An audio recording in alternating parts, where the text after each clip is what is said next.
Oi gente, tudo bem? Eu sou a Adriele e hoje eu vou contar para vocês sobre o desaparecimento de Dennis Martin.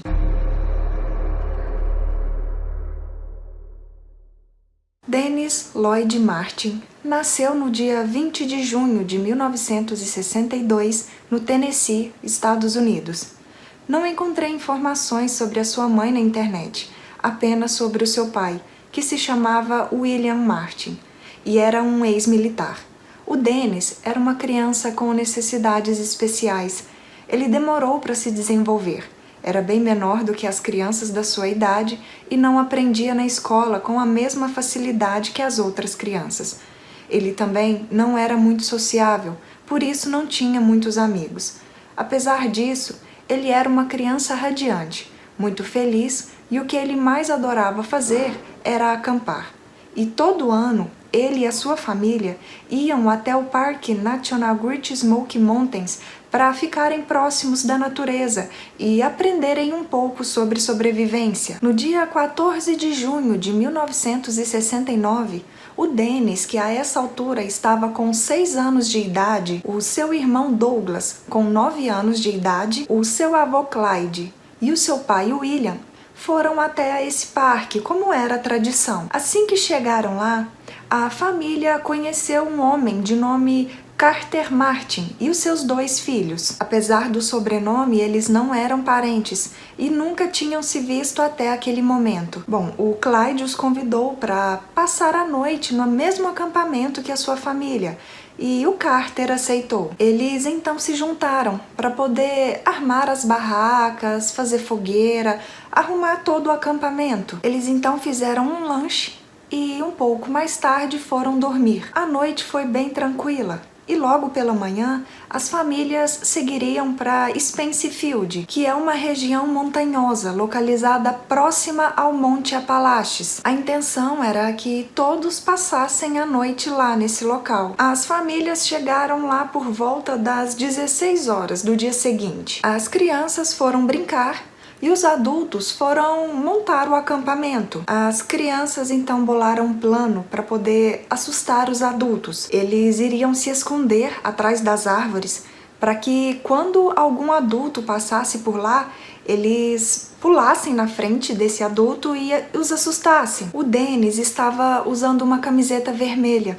Por isso as outras crianças pediram para ele ir se esconder em uma direção oposta a que eles estavam indo, porque eles não queriam que ele estragasse a brincadeira, porque a camiseta dele que ele estava usando chamava muita atenção. Depois de um tempo, os adultos passaram perto dessas árvores aonde as crianças iam se esconder e eles foram assustados pelas 2 crianças, filhas do Carter. Porém, o Dennis não apareceu para continuar a brincadeira. Imediatamente, o seu pai começou a procurá-lo pela trilha que eles tinham passado anteriormente, mas depois de andar cerca de 3 quilômetros sem ter nenhum sinal do seu filho, ele decidiu pedir ajuda aos guardas florestais do parque aonde estavam. A área onde a criança desapareceu tinha bastante encostas íngremes e ravinas, que é uma forma de relevo mais estreita do que um cânion. Lá também tinham vários animais,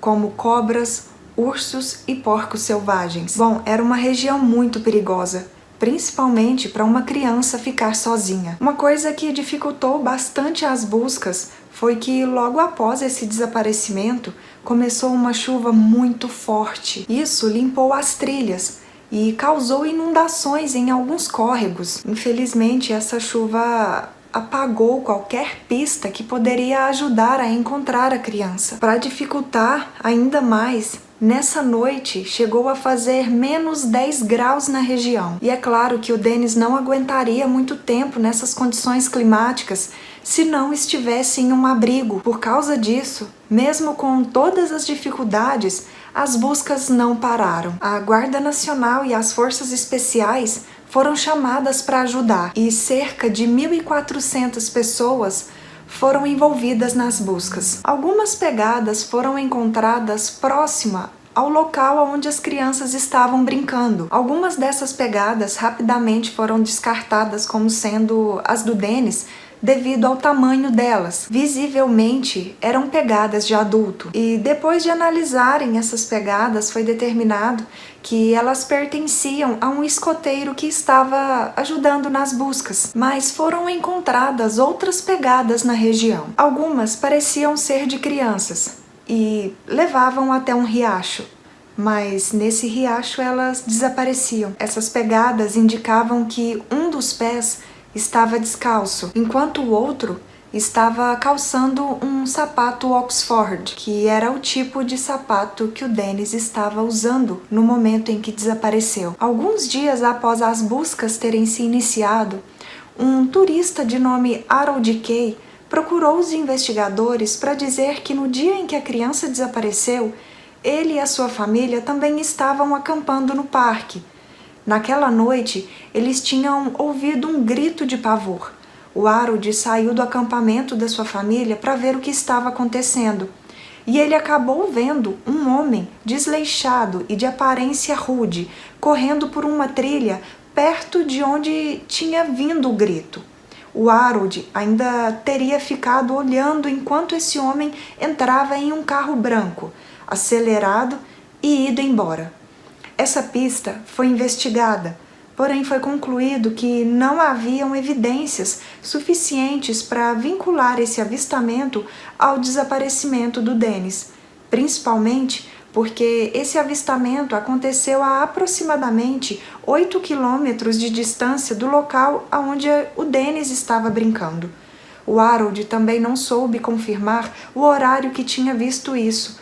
Por isso, essa pista não foi considerada muito confiável. No dia 22 de junho, as buscas já tinham ultrapassado cerca de 90 quilômetros do local onde a criança tinha desaparecido. Mais de 1.000 investigadores continuavam incansavelmente procurando por qualquer pista, mas como nada tinha sido encontrado, no dia 26 de junho, as buscas diminuíram e no dia 29 foram encerradas. As buscas foram oficialmente encerradas no dia 14 de setembro de 1969, sem nenhum sinal de onde o Dennis poderia ter ido ou o que realmente teria acontecido com ele. Até a gravação desse vídeo, essa foi a maior busca realizada da história no Parque Nacional Great Smoky Mountains. O pai do Dennis, William, ofereceu uma recompensa de $5.000 por informações que ajudassem a encontrar o seu filho.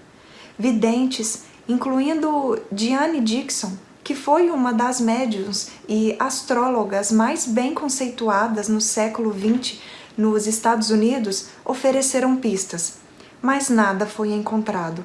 Alguns anos depois, um caçador disse aos policiais que no ano de 1985, 16 anos após esse desaparecimento, ele tinha encontrado os restos mortais de uma criança pequena em Tremont, no Tennessee.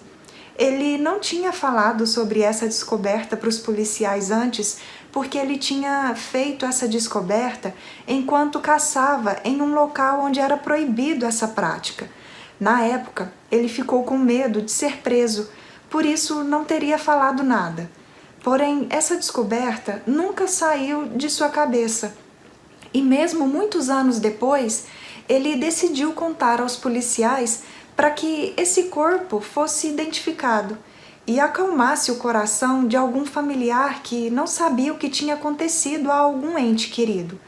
Uma busca no local indicado por esse homem foi realizada, mas como tinham se passado vários anos desde que ele tinha feito essa descoberta, nada foi encontrado. Alguns anos depois divulgaram uma imagem de como o Dennis estaria naquela época. Mesmo assim, ninguém se apresentou para a polícia com alguma informação nova sobre esse caso. Existem várias teorias sobre o que realmente teria acontecido com o Dennis, mas a mais comentada é a de que ele teria se perdido enquanto estava se escondendo no meio das árvores e ele teria perdido a vida devido à exposição ao frio. Algumas pessoas também acreditam que ele foi atacado por um urso ou um porco selvagem e os seus restos mortais teriam sido levados para algum lugar distante devido à chuva forte que deu naquela noite. Mas também existem pessoas que acreditam que ele foi sequestrado e levado para fora do parque naquela noite por uma pessoa desconhecida. A família Martin acredita nessa última hipótese, principalmente após o relato do turista de ter visto um homem estranho naquela região na noite do desaparecimento. Bom, também existe a questão das pegadas que foram encontradas durante as buscas que levavam até um riacho. O Dennis poderia ter se perdido, ter ido até esse riacho, ter se desequilibrado, caído e ter perdido a vida afogado. Bom, se passaram cerca de 63 anos e esse caso ainda não foi solucionado. Comentem aqui embaixo o que vocês acham que realmente aconteceu com o Dennis, se vocês acreditam em algumas dessas hipóteses, ou se vocês acreditam que uma outra coisa aconteceu com ele. A família do Dennis acredita que ele foi sim sequestrado naquela noite. Mas mesmo com a repercussão nesse caso, nunca ninguém se apresentou para a polícia para falar que avistou uma criança com as mesmas características dele, né? E se ele realmente tivesse sido sequestrado, para onde teriam levado? O que realmente essa criança teria passado? Bom, espero que tenham gostado de mais esse vídeo aqui no canal. Se ainda não é inscrito, não se esqueçam de se inscreverem, de deixar o like e compartilhar com mais pessoas que também gostam desse tipo de conteúdo. E até o próximo vídeo. Tchau!